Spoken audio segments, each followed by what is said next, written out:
As imagens bíblicas têm a ver com o que cada imagem representava para os seus próprios escritores. Quando Deus dava uma imagem para esses escritores, Deus estava aclarando na mente deles e amplificando no entendimento deles uma verdade espiritual a partir daquilo que era o seu próprio contexto de vida diária. Por isso é importante olharmos para as imagens bíblicas com a mentalidade dos escritores, a fim de realmente compreendermos qual era a mensagem de Deus que iria passar para eles. E esta mensagem que Deus queria passar para eles é uma mensagem importante também para os nossos dias.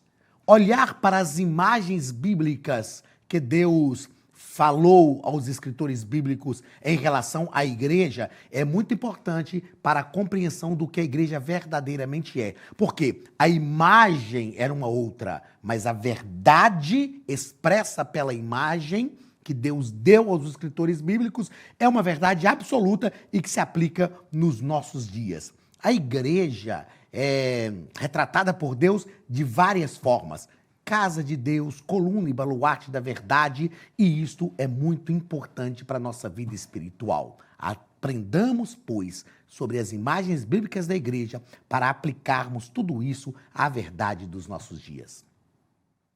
Queridos, sejam bem-vindos à Academia de Pregadores. Eu sou o pastor Anderson Silva e você está na nossa Escola Bíblica Dominical, lição de adultos, primeiro trimestre de 2024. Estamos estudando, através dessa revista maravilhosa, escrita pelo pastor José Gonçalves, sobre o corpo de Cristo, origem, natureza e vocação da igreja no mundo. Na aula de hoje estudaremos a lição de número 2, do dia 14 de janeiro de 2024, onde vamos tratar sobre imagens bíblicas da igreja. Como acabamos de falar, é importante analisar estas imagens bíblicas da igreja porque elas revelam verdades que Deus queria que os escritores e os destinatários do texto bíblico compreendessem. É lógico que nós precisamos examinar estas imagens, avaliar, pensar estas imagens a partir do contexto do texto bíblico. Quando eu leciono o panorama do Antigo Testamento ou teologia do Antigo Testamento,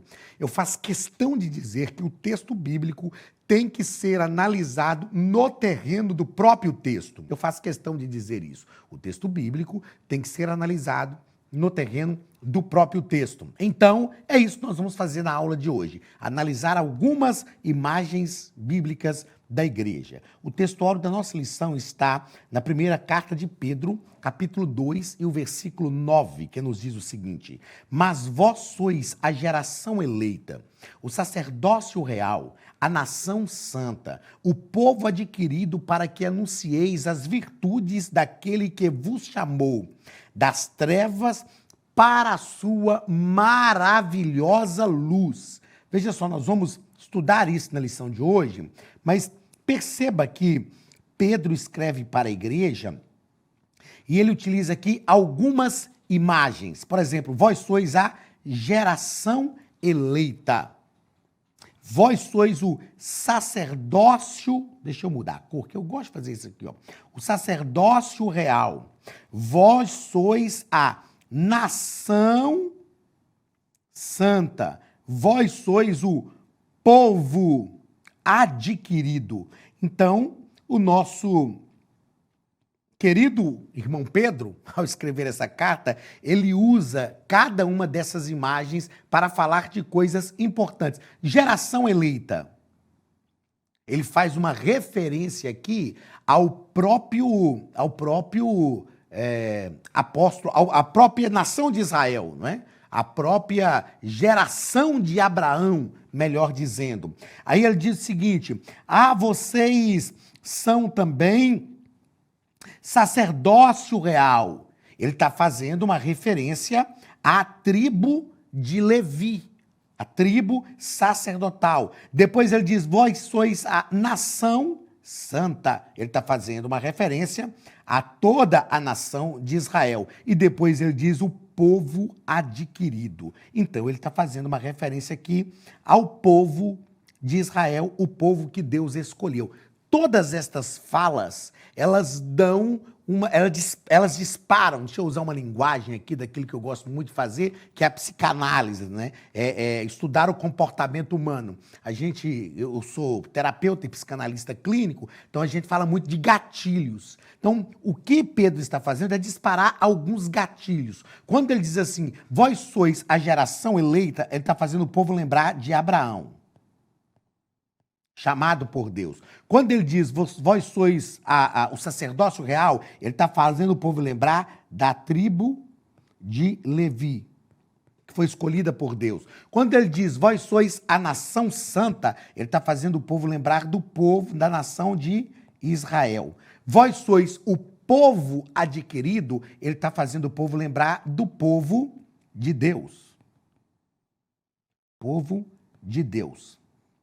Então perceba que cada uma dessas falas são figuras que Pedro utiliza para fazer alusão à igreja. E isso é algo importantíssimo, relevante e que nós vamos estudar na lição de hoje. A verdade prática nos diz o seguinte: por meio de cada imagem que retrata a igreja, o Espírito Santo revela-nos o quão glorioso ela é.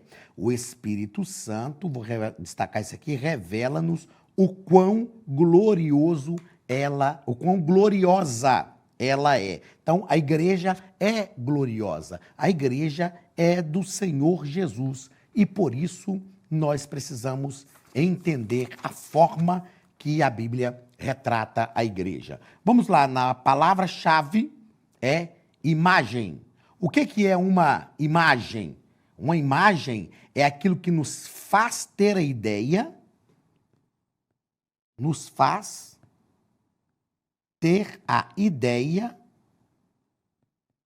do que algo realmente é. Isso que é importante para nós entendermos. Imagem é aquilo que nos faz ter a ideia do que algo realmente é. Nós estamos tratando sobre a igreja. E as imagens que nós temos da igreja nos faz ter a ideia do que a igreja realmente é. Leitura bíblica em classe está em Efésios, capítulo de número 5, versículos 25 ao 32, e primeira epístola de Pedro, deixa eu abrir aqui direitinho, primeira epístola de Pedro, capítulo 2, versículos 9 e 10, que nos diz o seguinte: vós maridos, amai vossa mulher, como também Cristo amou a igreja. Perceba que isso aqui é uma imagem do casamento, do relacionamento conjugal. Cristo amou a igreja e a si mesmo se entregou por ela, para a santificar, purificando-a com a lavagem da água pela palavra, para apresentar a si mesmo igreja gloriosa, sem mácula, nem ruga, nem coisa semelhante, mas santa e irrepreensível. Assim devem os maridos amar a sua própria mulher como a seu próprio corpo. Quem ama a sua mulher, ama-se a si mesmo. Porque nunca ninguém aborreceu a sua própria carne, antes a alimenta e sustenta, como também o Senhor à igreja. Então perceba que Paulo está usando a metáfora do casamento, da relação conjugal, que é a relação mais íntima que existe entre dois seres humanos, para falar desse relacionamento entre Cristo e a igreja. Porque somos membros do seu corpo, diz o versículo 30. Por isso deixará o homem seu pai e sua mãe, e se unirá à sua mulher, e serão dois numa só carne. Grande é este mistério, digo-o, porém, a respeito de Cristo e a igreja. Deixa eu falar uma coisa aqui, na câmera fechadinha, bem pertinho de você, para você entender algo precioso em relação a essa imagem conjugal entre Cristo e a igreja. Quando nós olhamos para Gênesis, nós vamos perceber que Deus criou Adão do pó da terra e depois Deus criou a mulher da costela de Adão. E Deus uniu homem e mulher e disse, multiplicai, sede fecundos. Ou seja, foi Deus que uniu o homem e a mulher. E esta metáfora, né, do casamento, da união conjugal, é uma imagem que a Bíblia usa entre Cristo e a igreja. Então, o que nós precisamos entender profundamente com esta imagem do casamento entre Cristo e a igreja? Assim como Deus formou Adão, e assim como Deus formou a mulher, Deus também se encarnou em Cristo. E Deus formou a igreja através da encarnação de Cristo. Ou seja, a mulher veio a existir através da vida de Adão. Assim como a igreja passa a existir a partir da encarnação de Cristo. A mulher passa a existir através da costela de Adão para se unir a Adão. E a igreja passa a existir através da encarnação de Cristo para se unir à igreja. A igreja existe por causa da encarnação de Cristo e ela existe para se unir a Cristo. Essa metáfora gloriosa do casamento nos ilustra de forma plena que a igreja existe para Cristo, assim como Cristo existe para a igreja. 1 de Pedro, capítulo 2, versículos 9 e 10, continuando aqui a nossa leitura bíblica em classe. Mas vós sois a geração eleita, o sacerdócio real, a nação santa, o povo adquirido para que anuncieis as virtudes daquele que vos chamou das trevas para a sua maravilhosa luz. Vós que em outro tempo nem erais povo, mas agora sois povo de Deus, que não tinhais alcançado misericórdia, mas agora alcançastes misericórdia. Já fizemos uma explanação do versículo de número 9, né? Agora há pouco, e o versículo de número 10, ele é glorioso, porque Pedro fala assim, ó, vocês nem eram povo. E ser um povo é algo que impactava muito a mente dos judeus e da igreja, mesmo gentia daquele tempo, não é? Por quê? Porque estar ligado a um povo, pertencer a um povo, era algo muito sublime, muito especial. Aí Pedro está falando assim, nem povo vocês eram, ou seja, vocês não eram ligados a nada, mas agora, além de ser povo, vocês são o povo de Deus. Vocês não tinham alcançado misericórdia, mas agora vocês alcançaram misericórdia. Isso é glorioso e isso nos faz entender que é preciosíssimo pertencer à igreja de Cristo. Vamos à introdução da nossa lição. Nosso querido pastor José Gonçalves, ele vai, na parte introdutória, nos dizer aqui que a igreja de Cristo é retratada por uma série de imagens por meio das páginas do Novo Testamento e cada uma delas revela um determinado aspecto da igreja de Jesus Cristo. E aí, então, ele diz assim, o que eu quero destacar, podemos contemplar imagens ou figuras que retratam o relacionamento, que descreve, deixa eu voltar aqui, ó, porque eu quero, que retratam o relacionamento. Figuras também que descrevem a função. E figuras também que mostram de que forma a igreja é a habitação de Deus. Então, nesta lição, nós vamos estudar estas imagens, e essas imagens têm estas três funções, ou seja, três funções das figuras que descrevem a igreja. Três funções das figuras que descrevem a igreja. Primeiro, as figuras que descrevem a igreja contemplam, as figuras que descrevem a igreja retratam o relacionamento. As figuras que descrevem a igreja descrevem a função da igreja. E as figuras que descrevem a igreja mostram de que forma a igreja é a habitação de Deus. Nós vamos aqui pensar algumas coisas. O pastor José Gonçalves vai nos falar, quando cita essas figuras que retratam os relacionamentos, ele vai nos falar aqui dessas imagens que retratam os relacionamentos da igreja com Deus. Mas, ao final, eu quero falar um pouquinho sobre o relacionamento da igreja, que a igreja precisa ter com o mundo e com ela mesma, ok? Relacionamento que a igreja precisa ter com o mundo e com ela mesma. Nós já vamos tratar aqui, a partir dos maravilhosos escritos do pastor José Gonçalves, sobre o relacionamento que a igreja precisa ter com Deus. Vamos lá. Primeiro ponto da nossa lição. Imagens que descrevem o relacionamento. Primeira imagem, a noiva de Cristo.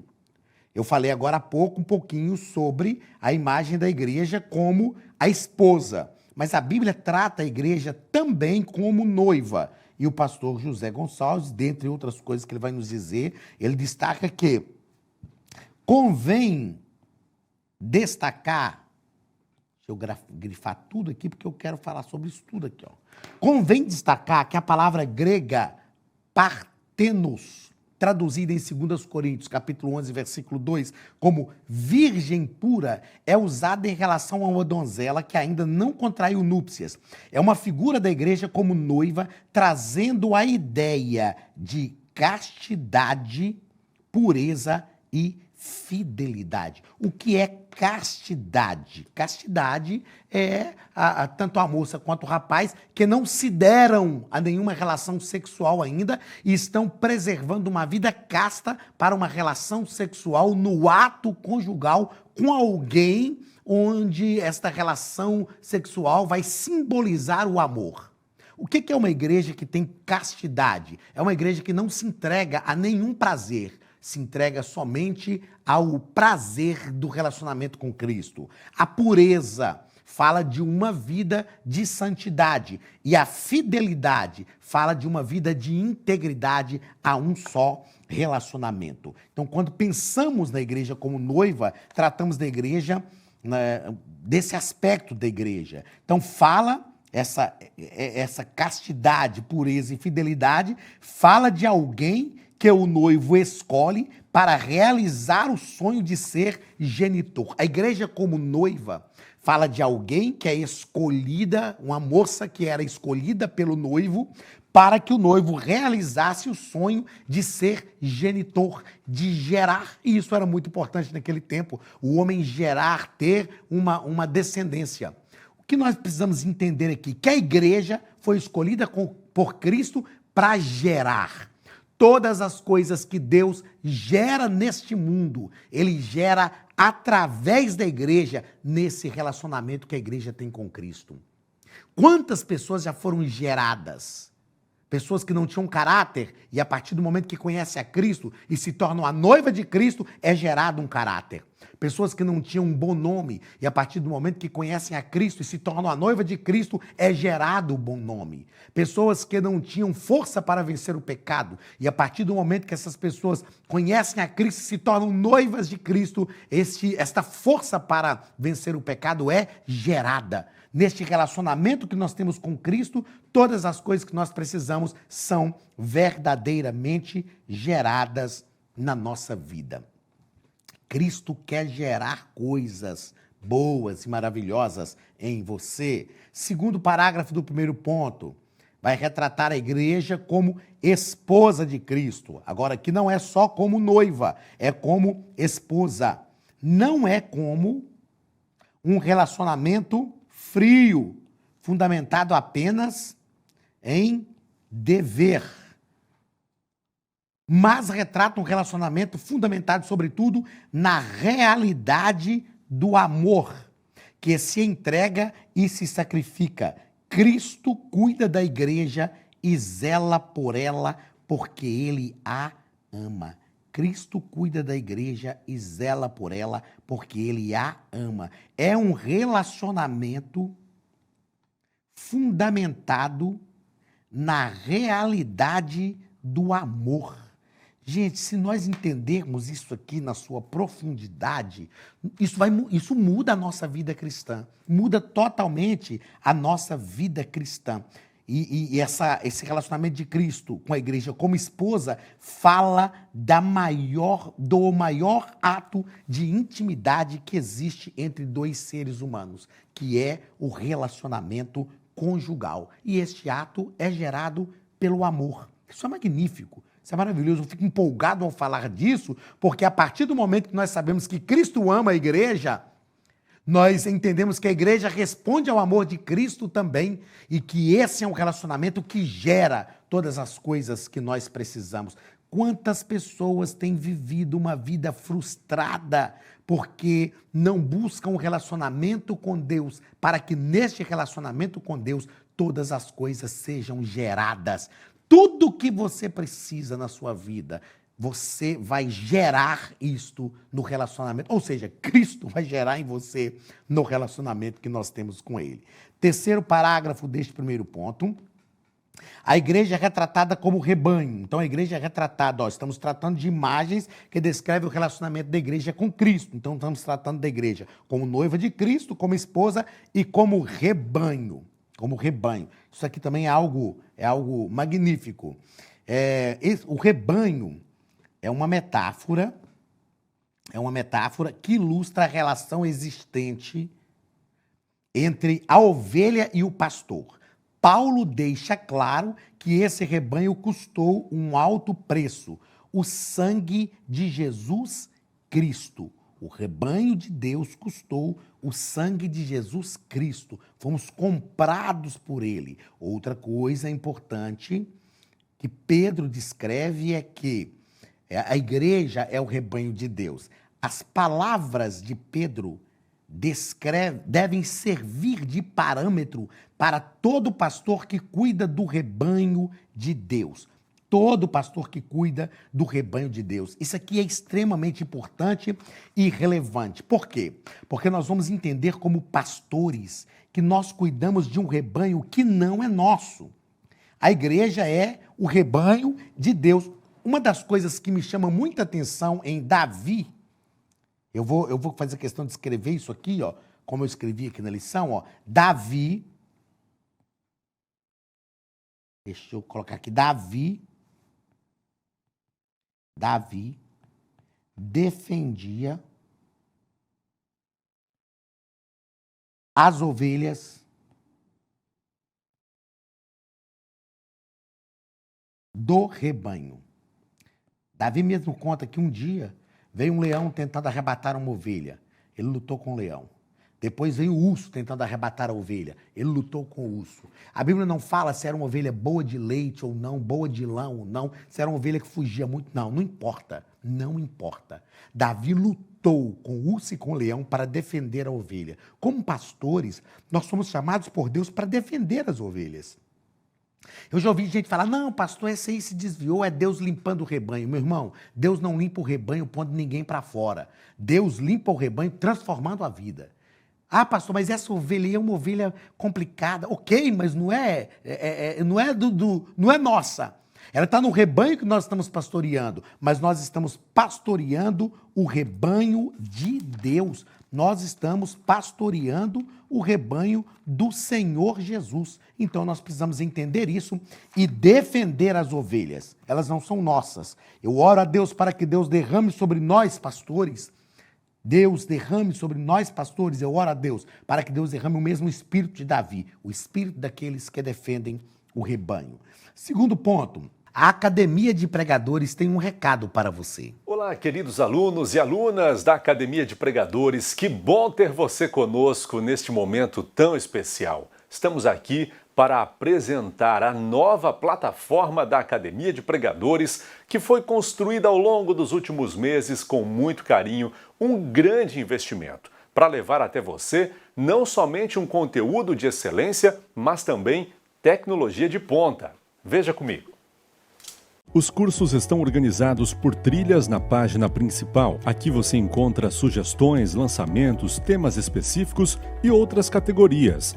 No final da página tem uma trilha com todos os cursos. Após começar os seus estudos, a primeira trilha será Continuar assistindo, que mostra somente os cursos iniciados por você. Sobre a capa do curso, consta o número de aulas, a carga horária e um botão para adicionar os favoritos. Nesta seta, você pode expandir e ver um vídeo de introdução. Para fazer login, clique no avatar no canto superior direito e insira o seu e-mail e senha usados no cadastro. Caso tenha esquecido a senha, é só clicar neste link, preencher o e-mail cadastrado e a senha será enviada. No canto superior esquerdo fica o novo menu do portal. Ao abrir um curso pela primeira vez, você vê as informações do curso e do professor. E na lateral, ou logo abaixo se for no celular, está a lista de módulos e aulas. Algumas aulas iniciais podem ser grátis e qualquer pessoa que fizer um cadastro rápido pode assistir. Após se matricular, aqui você vê as aulas concluídas, aulas liberadas ou agendadas. Você pode adicionar os favoritos, dar uma nota ao curso e acompanhar o seu progresso. E se você sair do curso e retornar depois, o sistema vai abrir exatamente a última aula assistida. Se estiver no computador, use esta seta para ampliar a tela. Logo abaixo da videoaula você encontra os links para baixar anexos como áudio e apostilas. E neste campo em branco, pode fazer as suas anotações enquanto assiste. Depois é só imprimir ou salvar. Quando terminar o curso, clique no botão Emitir meu certificado e ele será gerado automaticamente no mesmo instante e sem custo. Clicando no avatar, você tem acesso ao seu perfil e histórico de pagamento. Em Meus Cartões, pode adicionar um novo cartão de crédito para fazer o pagamento do seu plano. Se você já era nosso aluno e seu cartão não aparece aqui, adicione um cartão na nova plataforma. Então aproveite as novidades e clique em Assine Agora. Escolha um dos planos, venha para a Academia de Pregadores, a maior escola bíblica online do Brasil.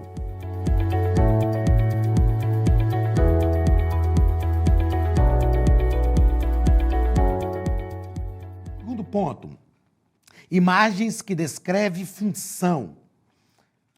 Primeira imagem aqui é o texto que já lemos, né? A Bíblia nos diz que a igreja é geração eleita, primeiro parágrafo, sacerdócio real, nação santa e povo adquirido. Então, assim como havia um povo de Deus debaixo do antigo pacto, da mesma forma, Deus possui um povo debaixo do novo pacto. Deus possui um povo debaixo do novo pacto. Eu escrevi aqui para não esquecer que Deus sempre teve e sempre terá um povo. Deus sempre teve e sempre terá um povo. Seja debaixo do antigo pacto, seja debaixo do novo pacto. Deus sempre teve e terá um povo na terra.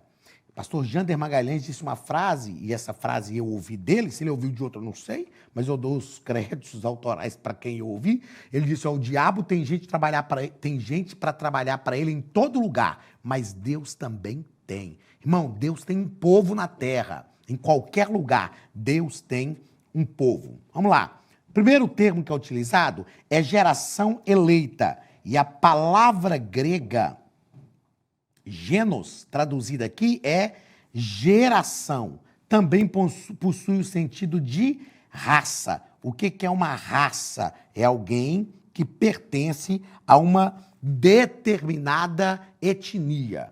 E aí a palavra de Deus está dizendo aqui que nós somos geração eleita, ou seja, pertencemos à etnia que o próprio Cristo elegeu. Em Cristo, nos diz aqui o nosso querido pastor José Gonçalves, tanto judeus quanto os gentios fazem parte de uma só geração ou raça, por causa do que eles têm em comum. E aqui nós vemos que é um...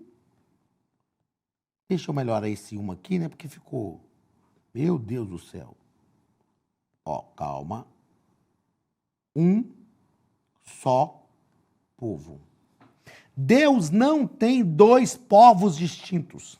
Deus tem um só povo.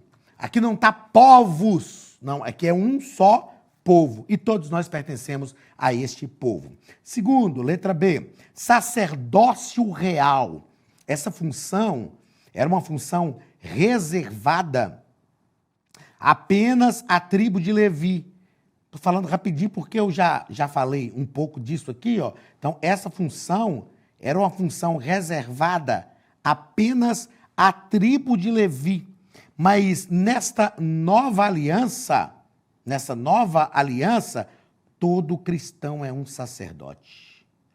Qual a função do sacerdote? O sacerdote tem a função de interceder. Na Reforma Protestante, Lutero falava sobre o sacerdócio, embora está em cima da letra, mas eu acredito que vai dar para você enxergar aí, universal. Este era um dos princípios da Reforma Protestante, o sacerdócio universal. Todos nós fazemos parte, na nova aliança, de um novo sacerdócio. Cristo é o sumo sacerdote e nós somos sacerdotes de Deus, ou seja, somos responsáveis por interceder, somos responsáveis por gerir essa vida espiritual. Eu e você que já conhecemos a Cristo. Terceiro, nação santa e um povo adquirido. Tanto nação santa quanto um povo adquirido, ambos os termos vêm adjetivados, mostrando o que essa nação e esse povo eram, o que essa nação e esse povo eram, representavam e deviam ser. Então mostram três coisas: o que essa nação e esse povo eram, o que eles representavam e o que eles deveriam ser. Vós sois nação santa e um povo adquirido.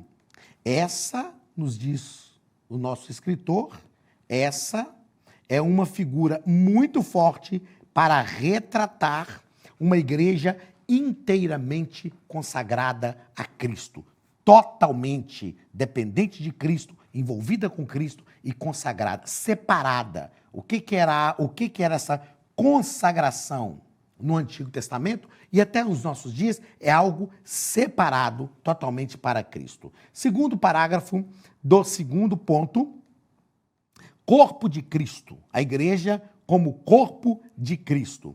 E o pastor José Gonçalves nos diz que essa é uma das imagens mais fortes e frequentes no Novo Testamento para retratar a igreja. Eu sempre falo que, para mim, a metáfora mais magnífica que a Bíblia utiliza para a igreja é o corpo. Por quê? Porque o corpo, ele é um corpo só, com vários membros. Paulo é quem mais fala sobre isso, e todos os membros estão ligados ao corpo e trabalham em função do corpo para que o corpo seja edificado. Então a minha mão direita, ela não trabalha para ela mesma ser edificada, ela trabalha para edificar o corpo. E eu preciso entender que quando o corpo é edificado, a mão direita ela tem que entender, quando o corpo é edificado, eu também sou edificada. Então isso é magnífico. Primeiramente, porque retrata a harmonia e unidade que há no corpo. Isso é a primeira coisa. Retrata a harmonia e unidade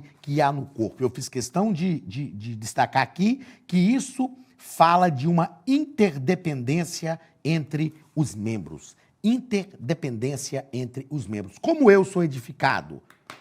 Como eu, membro, sou edificado? Ligado ao corpo, inserido no corpo, trabalhando em prol do corpo. Então eu não trabalho para edificar só a mim mesmo. Eu trabalho para edificar todo o corpo. O corpo de Cristo se edifica através dos seus membros. E cada membro é edificado quando o corpo inteiro é edificado através da ação de todos os membros. Isso é algo magnífico e que realmente me deixa empolgado. Terceiro e último ponto da nossa lição: imagens que descrevem habitação. Então falamos primeiro de imagens que descrevem um relacionamento da igreja com Cristo. Segundo ponto, falamos da imagem que descreve funções da igreja. E agora, imagens que descrevem habitação. Primeiro, santuário de Deus.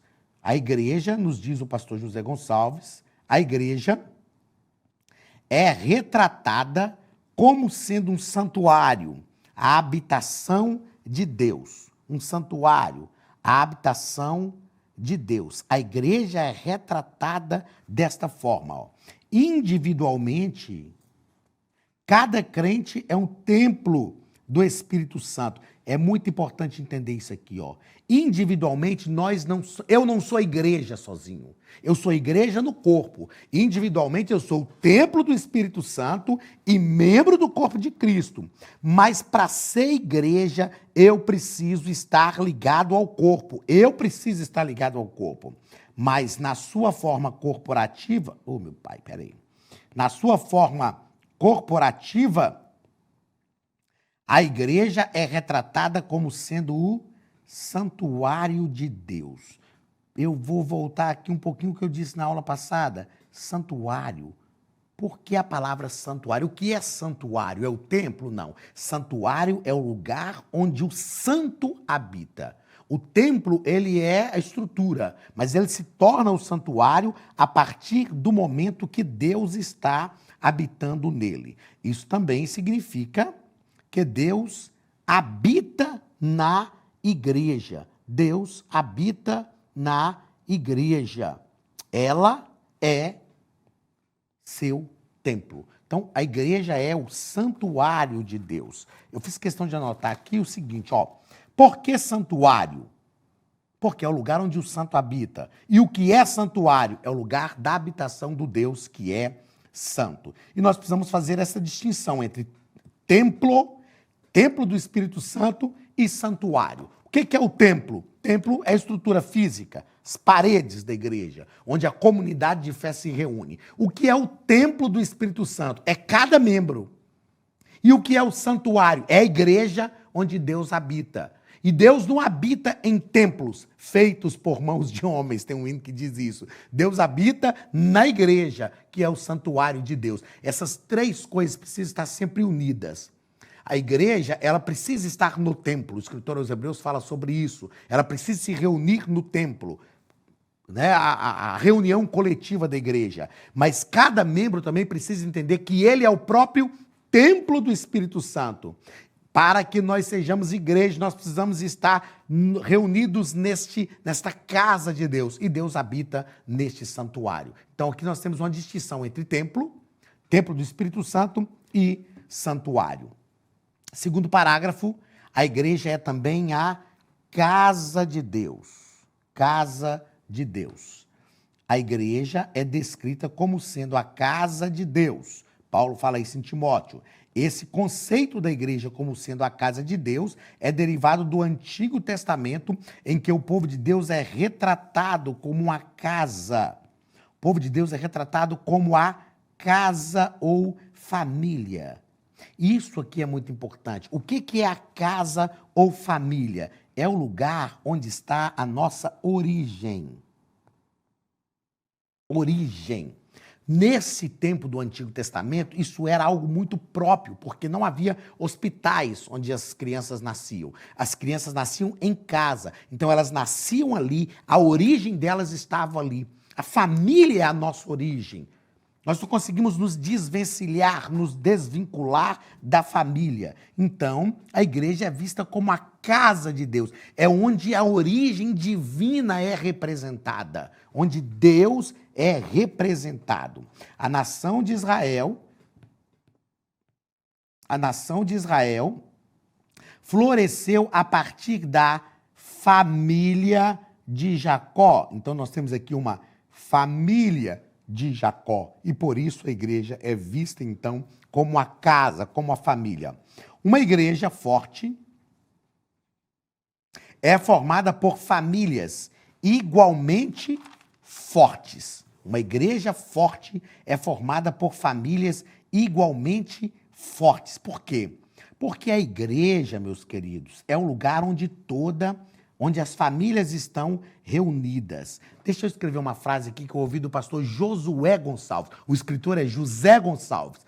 Esta frase é do pastor Josué Gonçalves, que tem um ministério chamado Família Debaixo da Graça. E ele é, assim, que eu conheço, a maior autoridade no Brasil para falar de família. Ele diz que família é um lugar teológico,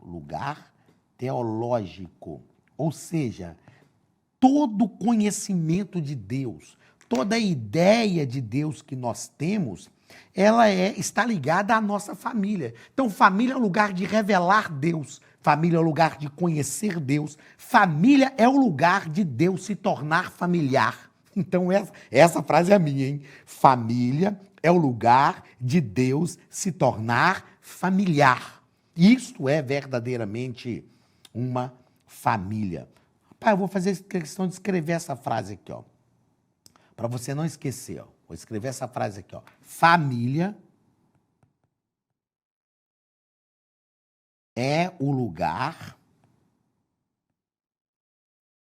de tornar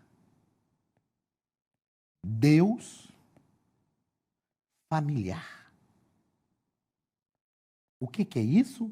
Família é o lugar de conviver com Deus. O que é algo familiar? É algo que é compartilhado na convivência da família.